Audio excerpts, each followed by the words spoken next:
Chapter 11. Self-Esteem.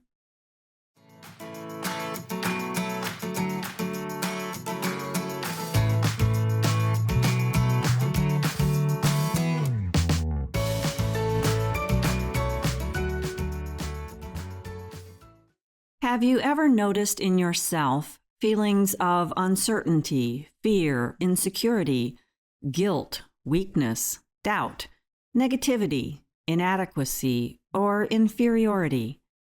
Let's look at how these correspond to the same degree we have self-esteem, or the inevitable lack thereof. This is going to give us a key for tackling our problems more directly. We may need to have done some work already to have a direct awareness in ourselves of, I do not like and respect myself. Right away, we have duality, which creates a split. In one corner, weighing in with half-truth, is, how can I like and accept myself without falling into self-indulgence and justifying all my destructive traits, even those I work so hard to cover up? In the opposite corner is, how can I admit to all my petty destructive ways, my cruelties and vanities that make me vindictive and unloving, and maintain any shred of self-respect? How can I be honest and get away with not feeling guilt, self-rejection, and self-contempt? This is a conundrum indeed that pits admittance of an unpleasant truth against self-acceptance. They seem mutually exclusive. Perfect opposites. We'll get to the key for unifying this split in a moment. First, let's explore the conflict a little more. Some of us may already have uncovered this raging battle within ourselves. We get what this is about. Others may not have come upon it just yet. In that case, perhaps a way to sense our inner under-evaluation is to notice our shyness, our insecurity, our apprehension about being rejected or criticized. Maybe there are some feelings of uncertainty, inferiority, and inadequacy we can resonate with too. Perhaps we feel a little guilt that makes no sense. It might be that we aren't open to this idea of untold bliss, that we make do with much less than we could experience. Or possibly we stand back in life, feeling vaguely undeserving. If these things show up in any areas of life, they're pointing to self-rejection, self-dislike. Bottom line, if this is going on, we don't think very much of ourselves. We may or may not think in specifics. It is quite possible to have self-disdain without being able to put our finger on exactly what we don't like in ourselves. Once we get a handle on a vague lack of esteem and appreciation for ourselves, we are ready to get more clear. If we really want to find specifics, we will. It's just that the recognitions may slide in from stage left, which isn't where we expected them to come from. It's like that on a spiritual path. Or maybe we're getting some clarity about some truly regrettable inner attribute.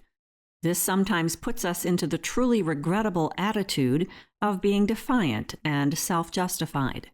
Now that we've admitted it, we must reject ourselves for it, right? We don't parse the difference between rejecting a trait and rejecting a person. So, what do? Deny, falsify, rationalize, pretend we think it's pretty. Oh, the many ways we can beautify a very undesirable trait.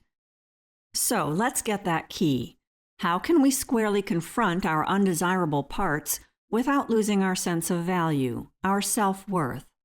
For starters, we've got to start seeing things in a new way.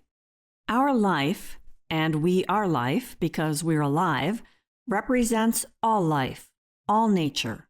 And one of the earmarks of life is that it changes. It expands. Even the lowliest of life forms, the most destructive people, can change for the better. It could happen. If change doesn't happen right away, that alters nothing, because one day things are bound to change. One's true nature will eventually emerge, and this knowledge, that changes everything. This insight changes despair about ourselves. It opens doors, knowing our potential for good is locked in there, no matter how malicious we may be in the moment. We are, in fact, generous, no matter how mean we are now. We are loving, even if we're selfish today. We are amazingly strong, despite the ways we appear weak and get tempted to betray our best selves. We are great, regardless how petty we seem right now. Just take a look at nature. It's constantly changing, forever dying and then being reborn. It's expanding and contracting and pulsating, always moving, always branching out. This is particularly true for life that is conscious, and it's way more true for a life that is self-conscious. The power of our thoughts, will, and emotions trumps any inanimate power.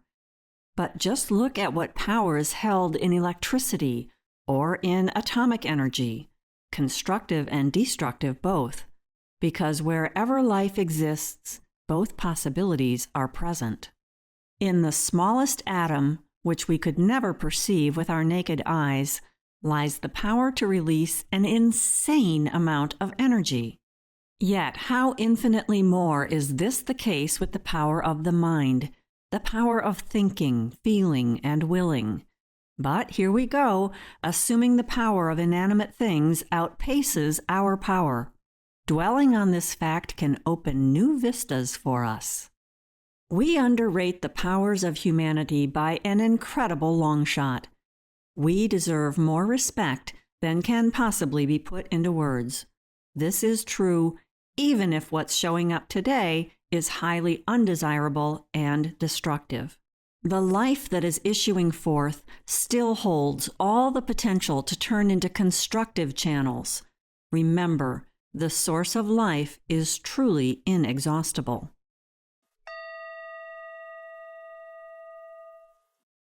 Hope. The changing nature of life is what justifies it. No matter how hopeless a situation or state of mind appears, there is realistic reason to hope it will change. To be in deep depression and hopelessness is then to be in error. One then negates the very essence of life. When we're in a bad space, we tend to compound the error of feeling unacceptable, destructive, or negative with thinking things are fixed, and this is the way it's always going to be. But in reality, life is fluid. We're alive, ergo, we're fluid. But through our ignorance of this truth, we enclose ourselves in rigid enclosures, trapped in a box where we think we must stay forever. And we can, in fact, stay in our own prison for a very long time. So we need to ask, where do I feel hopeless? Why? Because I think the possibilities of life are too limited? Because I don't deserve a more meaningful life experience? This last one often smolders underneath our life-limiting beliefs. So then we go on. Am I hopeless about deserving more because I, perhaps justifiably, dislike certain traits in me? Now look at how we may also believe these traits define us. We have come to erroneously believe that the most obnoxious thing about us is us. And yet, at the same time, this is what we don't want to change. Because in our heart of hearts, we don't believe we can essentially be anything other than that which we dislike. So we hold on to these things. Otherwise, we would cease to exist. That's the crux of the matter. This is why we hold on to destructive traits. And if we see ourselves doing this, we may despair even more. We can't help it. We don't understand what motivates us to hold on, almost deliberately, to what we hate in ourselves. We hold on because we genuinely believe that's who we are. We don't identify the bad traits, we identify with them. And we think we are in a fixed state, so change is impossible.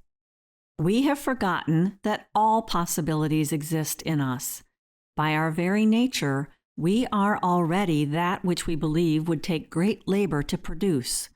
We've mistaken our errors for our essence. This is a trap. Self-esteem can only come along if we can sense our capacity to love, to give.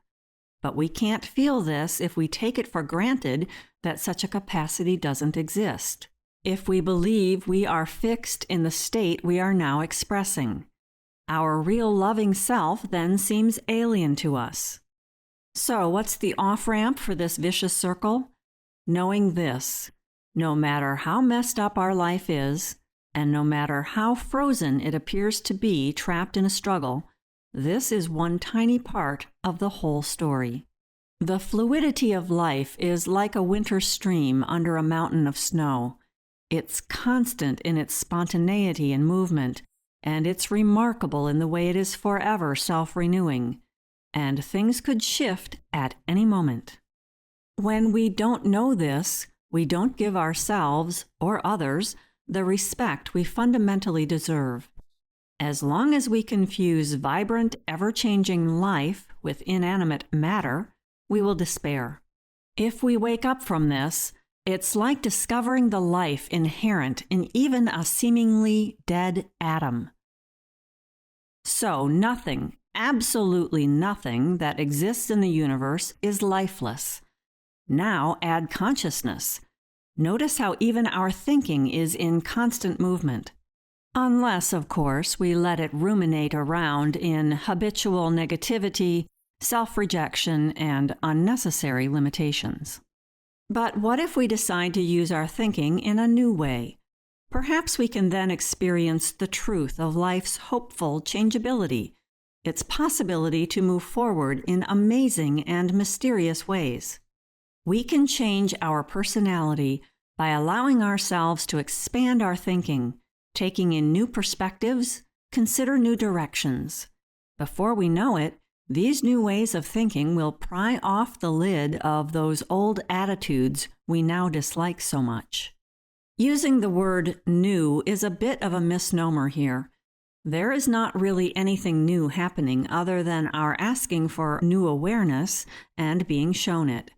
Plant the right seeds, and with the right care, they will grow. What's new here is that we perceive ourselves as being fertile soil before we plant the seed. Great potential abounds in fertile soil, whether or not the seeds are dropped in. Our entire consciousness is outrageously fertile soil. Whatever situation we find ourselves in, we always have choices. Old situations can be met with new reactions, or new situations can still be met with old habitual reflexes. If we're not paying attention to what we're doing, we'll fall right over that edge. When we cry and moan about every little thing that happens, we're in it deep.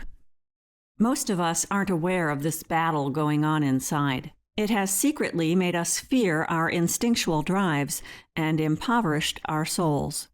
We can never thrive in such a climate of self-rejection. Only through unification, by finding and healing this split, will self-liking no longer be confused with self-indulgence. Then honest self-confrontation won't bring us self-loathing. The pathway to peace is by truly accepting the ugliest in ourselves without losing sight of our intrinsic beauty.